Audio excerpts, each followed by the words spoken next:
Howdy YouTube, it's Miles. If you don't know who I am, which you won't, I'm a new vlogger, I'm new to YouTube, and in my first video, which I'll have a link to in the description, I explain why I became a vlogger, which I'm not going to explain in this video because I want this to be kind of short and sweet and not long. So instead of a vlog today, I was thinking that we would just sit down and talk about the top 10 most unbearable phobias in the entire universe. Kind of. It's raining outside, so I can't really go outside and do anything, and that's why I decided that I would just sit down and talk to you.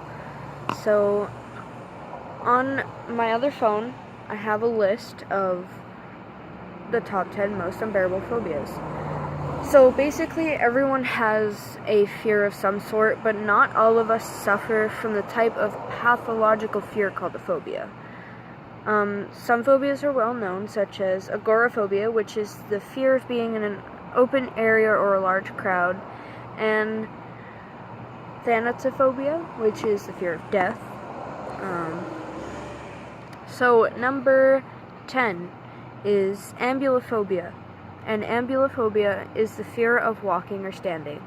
Now the website that I'm getting this from is, I believe it's called listverse.com, and they have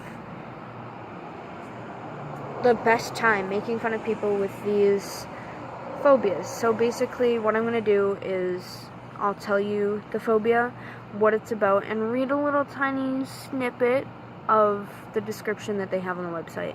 So like I said, number 10 is ambulophobia, the fear of walking or standing. So basically this says, imagine the implications of such a fear that the mere thought of standing or walking around fills you with utter terror.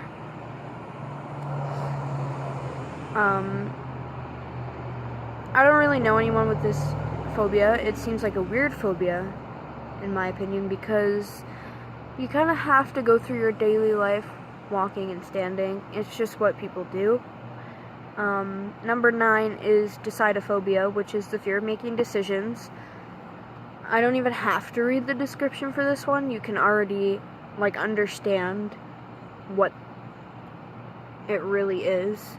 It's just being afraid of making decisions, whether the outcome or whatever else. Number 8 is epistemophobia, which is the fear of knowledge. I hope none of you guys have this phobia while I'm reading this off. I'm not trying to make fun of anybody, but I'm just saying. So this one says, no school, no education, no introduction to any new facts of any sort. Developing estemophobia is akin to placing a cognitive cap on your development. You can't learn anymore unless you're willing to withstand unrelenting terror throughout the entire process, which would obviously impair your ability to even comprehend the new material in the first place.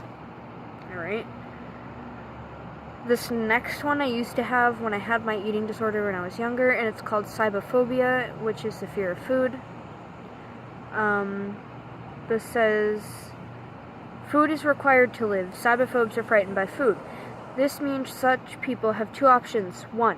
Avoid food altogether, thereby killing themselves through malnutrition and dehydration, which is clearly not a viable or attractive prospect. Or 2. Stay alive by eating food and dealing with bone-chilling tremors every time a spoonful of cereal approaches their mouth. Suppose you really enjoy macaroni and cheese, or bacon and cheddar cheeseburgers, or some delectable dish. Well, now all those enjoyment feelings you get out of these meals are wiped away because you'd be eating them with a touch of pepper, a dash of salt, and a dollop of dread. I kind of like that little sentence. It's a little funny. It's putting humor into it, but not funny at the same time, because this is a real fear. And this one fear is very deadly. Because obviously if you're afraid of food, you don't want to eat it. If you don't eat food, y'all know what happens. Alright, somnophobia or insomnia, extreme insomnia, is the fear of sleep. Just like the Sorry, my phone is against my window because that's the best lighting in my room, because my light is actually on and you can't even tell that it's on because the light in here sucks.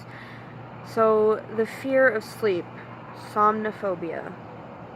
Just like the aforementioned phobia, this would involve something that we all need to stay alive.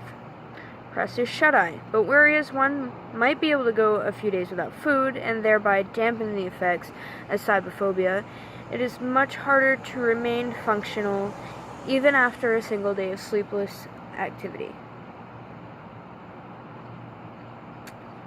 If you try to go to sleep, you're overwhelmed by fear, which may possibly make it impossible to fall asleep anyway, which is certainly a horrible fear for anyone to have to deal with. I don't like this website. That was number 6. I know I haven't really been saying the numbers. Number 5, acousticophobia. The morbid fear of sounds, including your own voice. So now we're moving into the territory of even more bizarrely limiting phobias. How does one live a normal life as an acousticophobe? Do you live in a soundproof room? Do you walk around with earplugs? Do you convince a doctor to surgically make you deaf? These all sound like rather drastic decisions, and dangerous ones to boot, but the other alternative is not very promising for people with this fear. Go through life and be horrified by any random noise, whether it's the slight buzzing of a nearby housefly, or the distant rumbling of thunder, or the roar of a passing vehicle, or even your own voice. And if you even tried to shield yourself from the terror by covering your ears with your hands, that wouldn't work. You'd still hear the blood rushing through your head. Number 4, chronophobia. The fear of the passing of time, or more generally, time itself. This one I kind of get, because it can tie into the fear of death, because each day that passes is time flying by,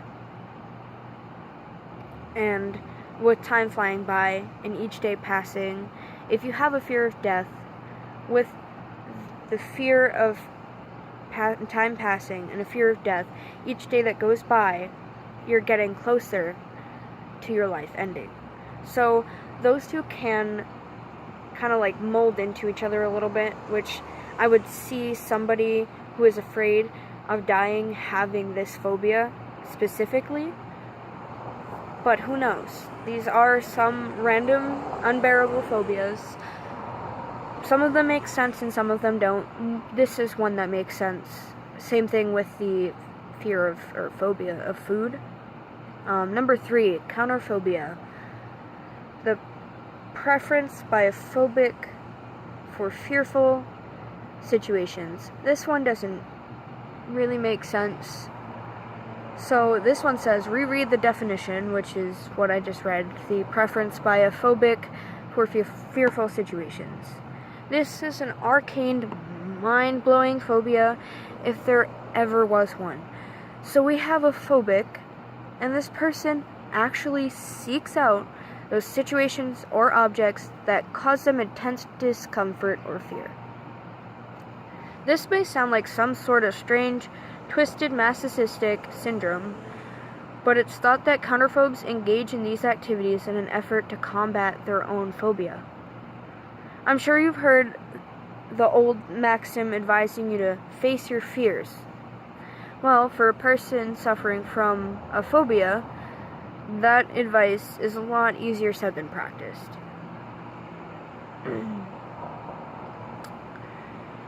Counterphobia takes the standard mental devastation caused by phobias and, just to make things worse, adds in a whole new level of psychological problems. It's not a very nice phobia at all.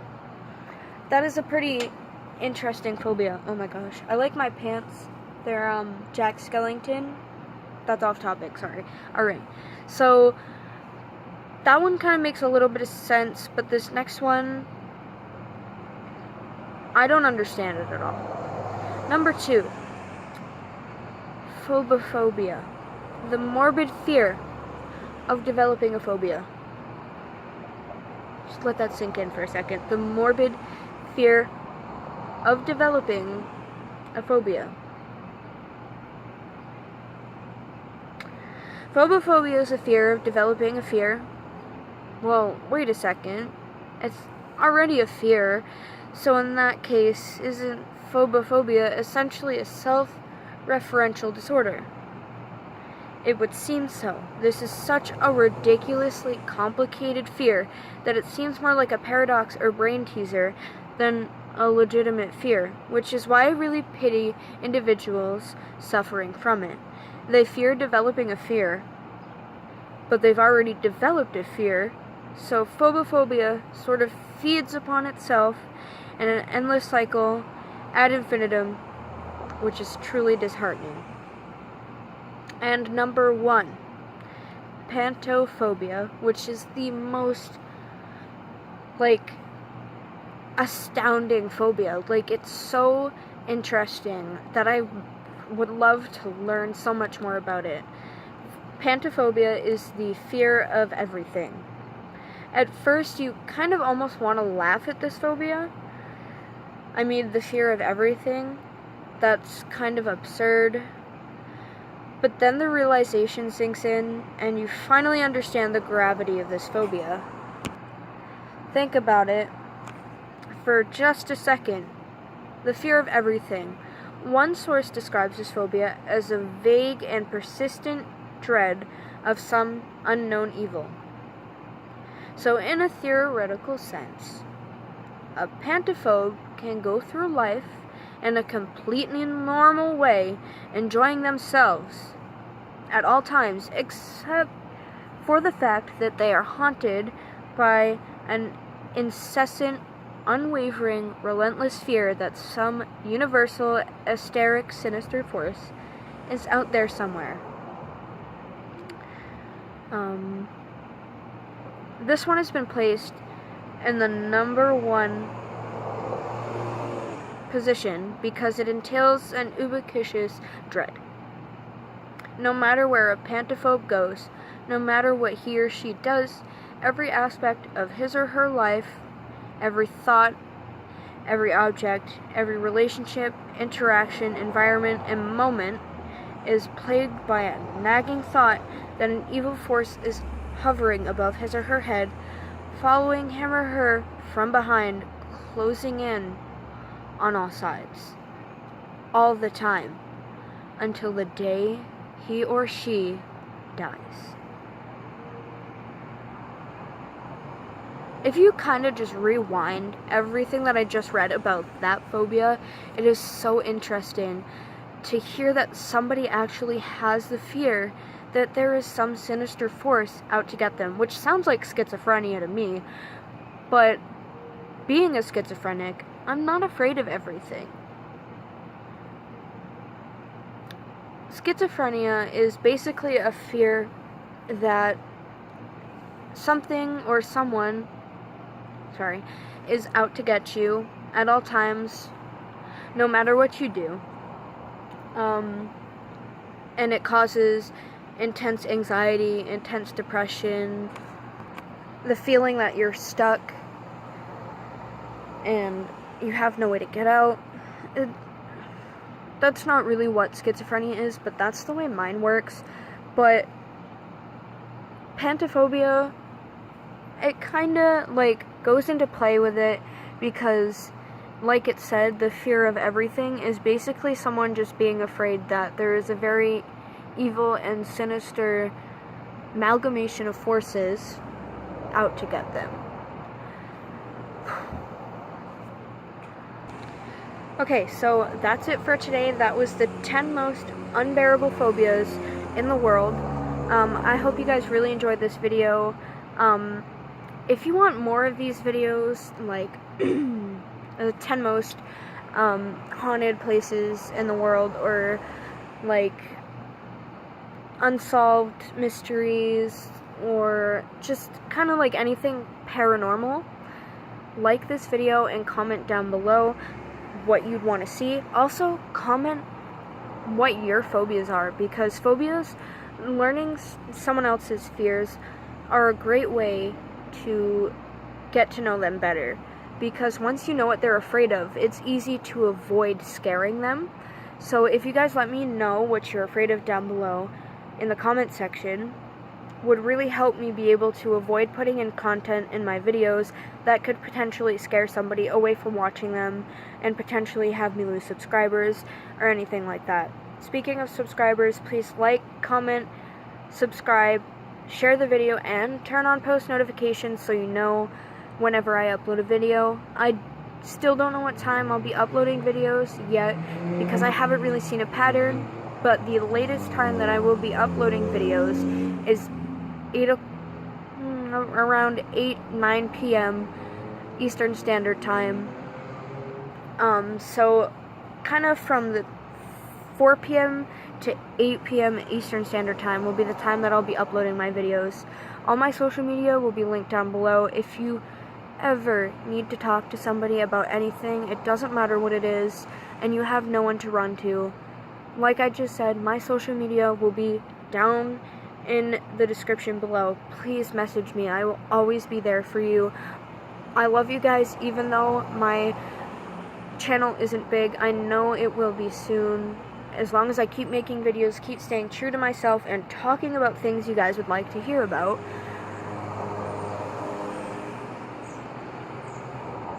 Please share this video with your friends. Give it a like. Give me a subscribe. And I will see you guys tomorrow in the next video.